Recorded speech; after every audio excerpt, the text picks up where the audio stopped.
হিত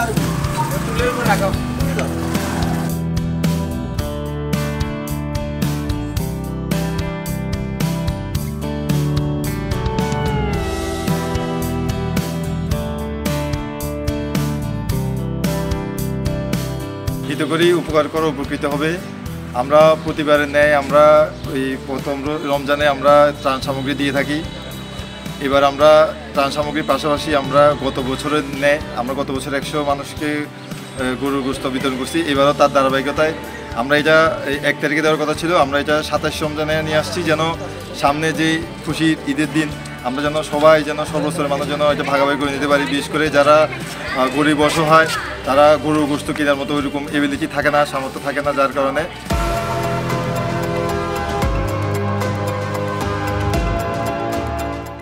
আমাদের হিতুগড়ির দাদা সদস্য, স্থায়ী কমিটির দাদা সদস্য আর্থিক সহযোগিতা এবং আমাদের হিতুগড়ির সব সদস্যদের আন্তরিক সহযোগিতায় আমরা আজকে 100 মানুষের মধ্যে আমরা গরুর গোশত বিতরণ করেছি। পাশাপাশি আমরা মশলা এবং আলু এবং পেঁয়াজ আমরা বিতরণ করেছি।